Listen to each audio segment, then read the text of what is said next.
Hola a todos, soy Óscar Polar y con motivo de las elecciones presidenciales estadounidenses que se han celebrado esta misma semana, en la reacción de Rubin de hoy quiero que nos acerquemos un poco más a esa temática, la de la política y más concretamente a las películas en las que la trama nos muestre elecciones. Inicialmente os traigo Primary Colors de 1998, que bueno, está dirigida por Mike Nichols, director, por ejemplo, de películas como El Graduado, Una jaula de grillos o La guerra de Charlie Wilson. Y tiene un buen reparto porque aparece en esta película, por ejemplo, John Travolta. Pues, le conoceréis de Cara a Cara, de Gris, de Pulp Fiction, de Phenomenon, que es una película que me encanta. También sale Emma Thompson, que la hemos visto en Love Actually, en la serie Years and Years, y siempre será la profesora Sybil Trelawney en el Colegio Hogwarts de Harry Potter. Billy Bob Thornton, que bueno, a mí me encanta su papel en Armageddon, pero también apareció en Tombstone o en Death Man. Y también Kathy Bates, que bueno, es conocida por haber actuado en Tomates Verdes Fritos, en Titanic o la serie The Office. También aparecen muchos más actores, pero bueno, nos vamos a meter un poco más con la película. Está basada en la novela de Joe Klein, Primary Colors, en España se tradujo como Colores Primarios. Y bueno, pues una película que fue aclamada por la crítica, pero se pegó un batacazo en taquilla, porque si bien tuvo 52 millones de presupuesto, solo obtuvo 65 de recaudación. Pero vamos, a ver de qué va. Va sobre un gobernador demócrata de un estado sureño de Estados Unidos que intentará ganar la nominación para la presidencia. O sea, es una película que va sobre las primarias de un partido, en este caso del Partido Demócrata. Este gobernador, Jack Stanton, es un tipo muy cercano, muy cálido en el trato, muy campechano, podríamos decir. Pero parece que en el pasado el gobernador Stanton estuvo envuelto en alguna revuelta que se produjo en una manifestación por los derechos civiles y se tapó el asunto, por lo que el equipo de campaña contrata a una vieja amiga del gobernador para que busque un poco en su pasado por si hay algo más que podrían utilizar sus adversarios políticos. Resulta que aquí el bueno del gobernador era y es un mujeriego y que ha ido dejando un buen reguero de amantes por el camino, incluso estando él casado. Y quizá alguna de esas amantes haya dado a luz algún vástago de Stanton.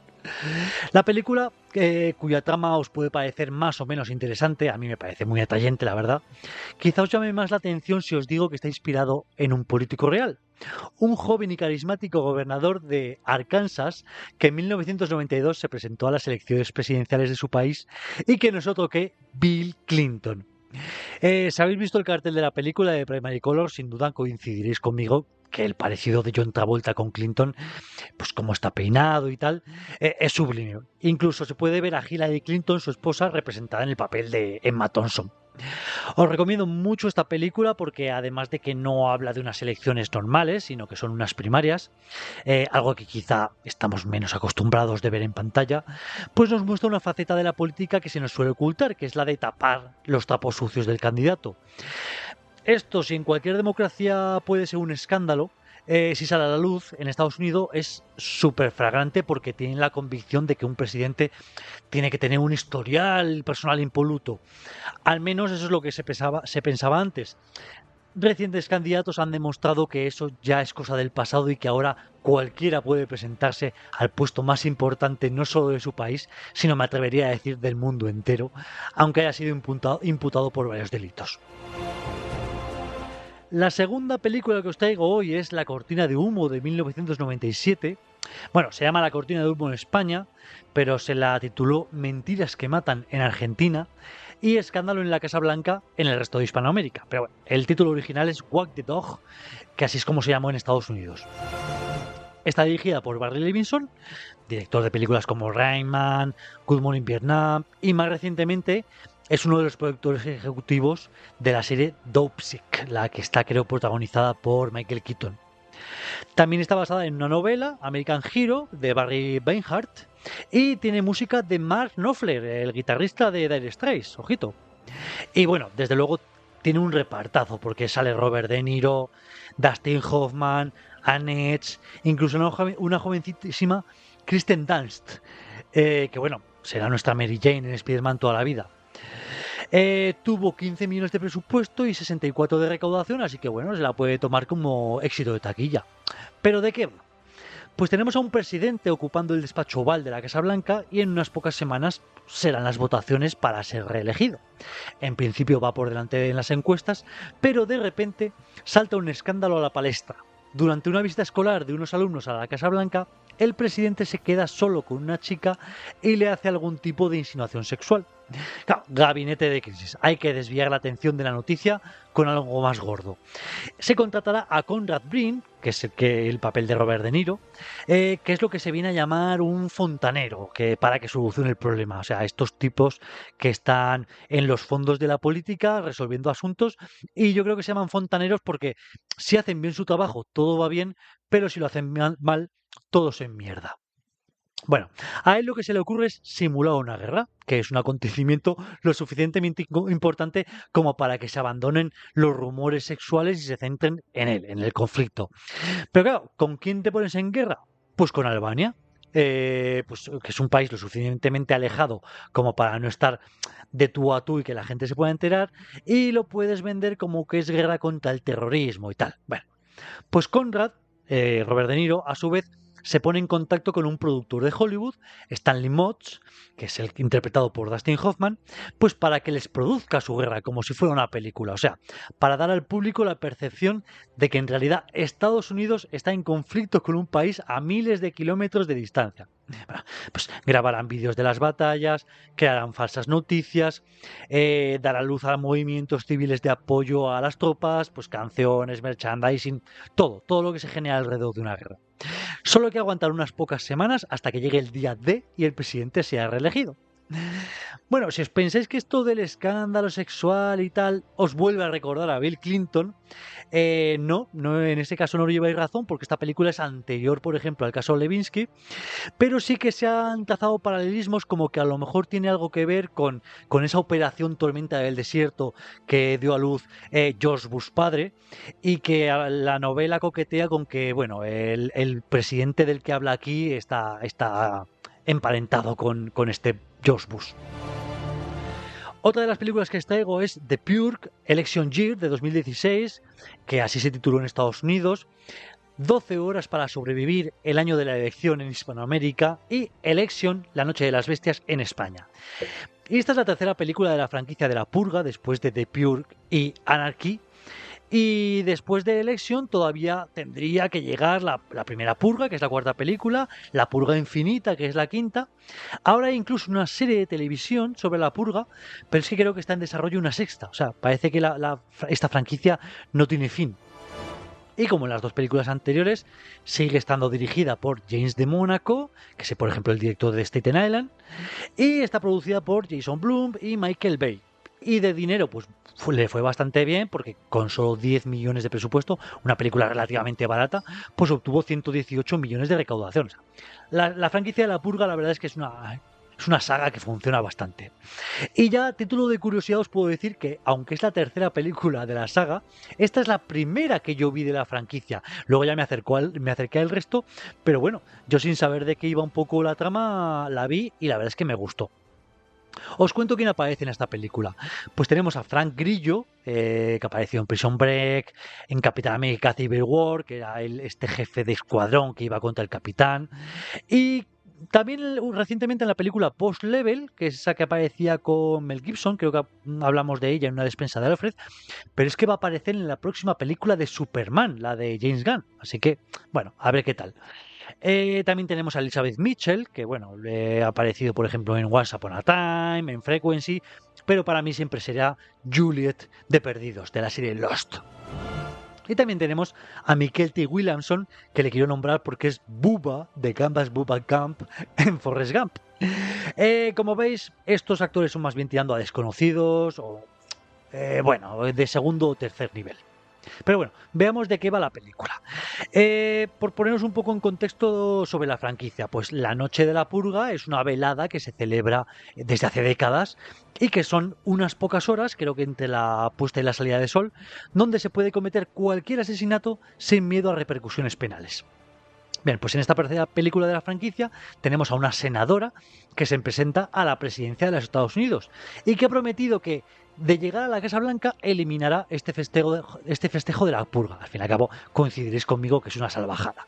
Entonces, claro, el largometraje versará básicamente de que esta senadora sobreviva o no a esta noche fatídica, pues yendo por toda la ciudad, no sé si estamos en Washington o en Nueva York, pues estará escondiéndose, huyendo a veces de sus propios guardaespaldas.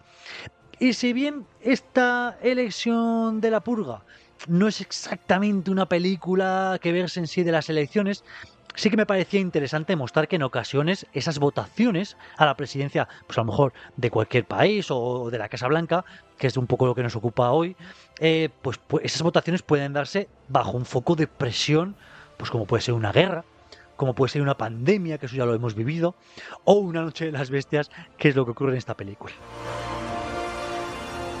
Bueno, ¿qué es la saga de precuelas de Star Wars, el episodio 1, 2 y 3 del 99, 2002 y 2005, sino una muestra de cómo el senador, luego canciller y finalmente emperador Palpatine logra ascender al poder? O sea, está un poco relacionado con todo esto.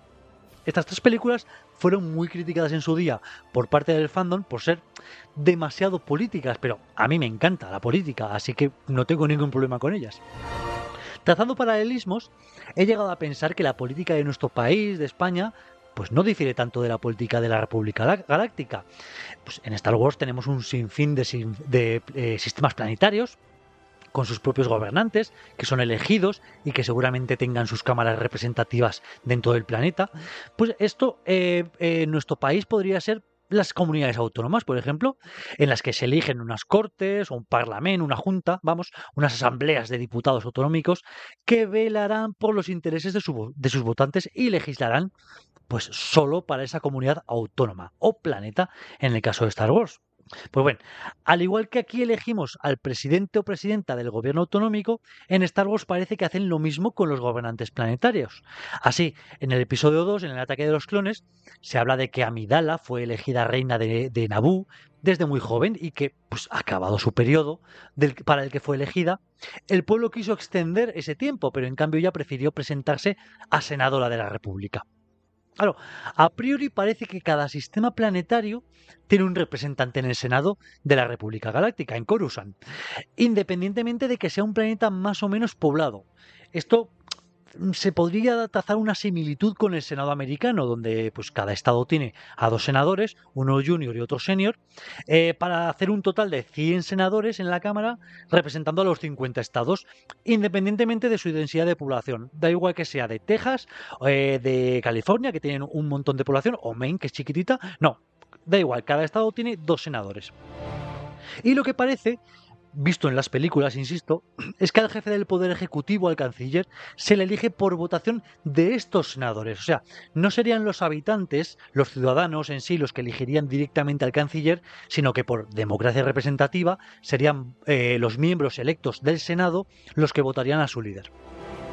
Desde luego, el plan estratégico de Palpatine a mí me parece de una genialidad enorme. O sea, él, senador de un planeta del borde exterior con ínfima importancia sobre el resto de la galaxia, inventa un ardid, en este caso el bloqueo de la Federación de Comercio, para ganarse la simpatía del resto de planetas. ¡Ay! El pobre pueblo de Naboo está siendo maltratado por la Federación. ¡Ay, madre mía, pobre gente! Pero claro, liderados por la cabeza de dicho planeta, la reina Amidala, se planteará en el Senado y pondrá una moción de censura contra el actual canciller, Finis Valorum, para apartarle del puesto y dejar el cargo vacante. Claro, aquí es donde entra en juego el senador de Naboo, Palpatine, que aprovecha esta simpatía temporal del conflicto con la Federación para traerse votos del resto de sistemas y ser elegido canciller de la República. Claro, más tarde, y con la excusa de la guerra, irá sumando más competencias, más poderes al cargo de canciller, hasta al final reconvertir la República en imperio y hacer el puesto de líder galáctico pues, vitalicio. Bueno, una maravilla política que lo podemos ver en las precuelas de Star Wars. Y si antes hablábamos de las elecciones de Star Wars, ahora vamos a hablar de las de otra famosa franquicia, las del universo de Harry Potter, pero es a través de las películas de Animales Fantásticos donde encontramos un poco más de información sobre la política del mundo mágico. En el caso de hoy vamos a hablar de Animales Fantásticos, Los secretos de Dumbledore, que es una película de 2022, es la última que se realizó. Vamos a hablar de la Confederación Internacional de Magos, que en palabras de la propia J.R.K. Rowling, la escritora de las novelas, este grupo es una especie de organización de Naciones Unidas de nuestro mundo Muggle. Y al igual que nuestra ONU, pues la Confederación de Magos tiene poderes limitados. O sea, se encarga de eventos internacionales, de la Copa Mundial de Quidditch, supervisa las escuelas de magia de todo el mundo y cosas así, ¿no? Pero está supeditada legalmente a lo que asume cada país en el Ministerio de Magia en materia legal. O sea, puede velar, aconsejar, presionar incluso, pero la decisión final en cuanto a magia de un país será del Ministerio de Magia británico en el caso de Reino Unido o del MACUSA en Estados Unidos, y así con cada nación. Pues bien, en Animales Fantásticos, Los Secretos de Dumbledore, que es la tercera y seguramente la última película de franquicia, pues veremos que el actual jefe supremo de la CIM, la Confederación Internacional de Magia, o la ICW en sus siglas en inglés, International Confederation of Wizards, pues ha agotado el periodo de este jefe supremo para el que fue elegido, y hay otros candidatos para sucederle. Estos candidatos hacen campaña a su favor, pero creo que no queda del todo claro en la película quién es el que termina eligiendo al jefe supremo. Yo me resisto a pensar que van a poder votar todos los magos del mundo mágico, y si es tan parecido a las Naciones Unidas Muggles, seguramente sean los delegados representantes de cada país en ese organismo, en el CIM, los que voten asambleariamente para elegir su líder. El problema de esta película es que Grindelwald, que todo el mundo le tiene como un criminal, pero que por alguna razón ha recibido permiso para postularse, pues se presenta a las elecciones. Y ante la posibilidad de que pueda corromper el proceso de alguna manera, pues el jefe supremo saliente, el que ya se tiene que jubilar y dejar el cargo vacante, pues decide que el nuevo jefe supremo será escogido a la manera tradicional, que es plantándose los candidatos ante un killing, que es una especie de ser mitológico, mitad dragón, mitad caballo, y que éste elija al candidato más puro de corazón, o sea, más digno para ocupar el puesto. Como quizá no todo el mundo haya visto la película, no voy a seguir contándoos qué pasa, y tendréis que ver la película si queréis ver cómo acaba. Bien, hemos hablado de un par de películas dramáticas, una de terror y dos de fantasía. Y está faltando un género que también pues ha representado el tema que nos ocupa, la comedia. Y es que nadie mejor que Eddie Murphy para contagiarnos esa risa suya de... Bueno, The Distinguished Gentleman, su distinguida señoría, o de estafador a senador, ya con spoiler incluido, que es como se ha llamado, digamos, en diversos países, es precisamente la historia de un timador, Eddie Murphy, que se presenta a las elecciones estadounidenses. Y me viene muy bien esa película para contaros una cosa que creo que ocurre mucho en nuestro país, e incluso bastante más en Estados Unidos. Y es que la gente, pues mira, me vais a perdonar, pero no sabe lo que vota. O sea, esta misma semana yo escuchaba a un periodista que ha estado entrevistando a electores en un pueblo remoto de Estados Unidos, y al ser preguntados por Kamala Harris, la vicepresidenta del actual gobierno y candidata demócrata, pues esos electores pensaban que Kamala Harris era independiente, que no eran de ningún partido, ni el demócrata ni el republicano. Bueno, pues eso precisamente es lo que ocurre en esta película de su distinguida señoría, que la gente no sabe lo que vota. Tenemos a un congresista estadounidense, Jeff Johnson, que muere de repente en el ejercicio de su cargo, ¿vale? Y se convocan unas elecciones en ese distrito del Congreso para cubrir la plaza. Y claro, tenemos a un estafador que se llama Thomas Jefferson Johnson, que como veis los nombres son bastante parecidos, pasamos de Jeff Johnson a Thomas Jefferson Johnson. Bueno, pues el estafador en cuestión pretende presentarse a las elecciones para hacerse con las donaciones, enriquecerse e intentar llegar al puesto en cuestión, ¿no? Al de congresista. Para ello, no se va a dejar ver en los mítines, ni en anuncios, ni en los carteles va a aparecer su imagen, solo va a poner su nombre con el eslogan, el nombre que ya conocen. Al fin y al cabo, como se llama tan parecido, intenta hacerse pasar por el antiguo candidato, que él supondrá que la gente a lo mejor no sabe que se ha muerto, la gente seguirá votando al mismo que votó hace 4 años. Os hago spoilers si os digo que llega realmente al puesto de congresista, y os hago spoiler porque ahí no acaba la película, la película continúa todavía más y más, así que os dejo un margen para que la veáis y os sorprendáis. Y por último, no podía terminar este mini repaso de películas con elecciones sin nombrar alguna película española. Y he escogido El disputado voto del señor Cayo, de 1986. O sea, es una película ya tirando antigua. Está dirigida por Antonio Jiménez Rico, que fue un cineasta que ya falleció, con unas cuantas películas, unas cuantas series, documentales a sus espaldas. Incluso llegó a ser presidente de la Academia de Cine Española y quizá os suene por haberle visto en el programa de Luis Garci, Qué grande es el cine. Tenemos un gran elenco, como Juan Luis Galeardo, Francisco Rabal, Lidia Bosch o Iñaki Miramón. Iba sobre las primeras elecciones democráticas que se celebraron en España en 1977, pues tras la muerte del dictador. Y pues sigue la campaña de un candidato del PSOE que recorre algunos pueblos de Burgos para promocionarse en su carrera hacia el Congreso de los Diputados. Entonces, llegará a un pueblo donde el alcalde le dirá que en realidad en ese pueblo solo viven 3 habitantes. Pero bueno, aún así el candidato, aun siendo pocos electores, pues insistirá en pasar el día con ellos, intentar convencerles de que le voten. Pero claro, este buen rollismo, este buen ambiente, se verá enrarecido cuando un grupo de jóvenes ultraderechistas pues lleguen al pueblo también para hacer campaña, pero con unas maneras mucho menos civilizadas y más violentas e intimidantes. Esta es una película que yo vi de crío, y no sé si en algún programa de versión española o similar, porque ya por aquel entonces me gustaba mucho el tema de la política. Y recuerdo que me impactó bastante que, mientras que el protagonista, un tipo tranquilo, pues amigable y amable, como Juan Luis Galeardo, podía ser arrollado por una pandilla de cafres que solo querían hacerse con el poder de cualquier forma y sin importar pues lo que beneficiase o perjudicase a los habitantes de ese pueblo. Bueno, hemos hecho este pequeño repaso de películas, pero las series de televisión también han tratado mucho el tema de las elecciones. Pues me acuerdo, por ejemplo, en El ala oeste de la Casa Blanca, que tiene podcast del sótano de Bruce, el 5x12. Es una serie que habla básicamente de política y que a lo largo de sus, creo, 7 temporadas, pues en algún momento tiene que haber elecciones, obviamente. En Battlestar Galáctica también hay precisamente hay un episodio que se llama Día de Elecciones, donde la presidenta Laura Roslin se tiene que enfrentar a Tom Sarek, que digamos le disputa la presidencia. También habréis visto el episodio de Los Simpson, ese especial de Halloween en el que se enfrentan Kang y Kodos, esos alienígenas extraterrestres, y que, bueno, al final Homer Simpson termina esclavizado, creo, y dice, a mí no me mires que yo voté a Kodos, ¿no? En Futurama también tuvimos su día de elecciones, con 2 candidatos muy similares, Jack Johnson y John Jackson, aunque al final las elecciones la termina ganando el Nixon Robot. Por supuesto la serie House of Cards, recuerdo sobre todo la 5ª temporada que hubo una campaña vicepresidencial, está muy interesante, pero incluso en una serie como de ciencia ficción como Stargate SG-1 también tiene no un día de elecciones, pero sí un primer día del nuevo presidente al que le tienen que explicar qué es el comando Stargate y que hay por ahí un aparato por el que puedes viajar a otros planetas, y el nuevo presidente pues al principio se piensa que es una broma, pero no, es muy real, ¿no?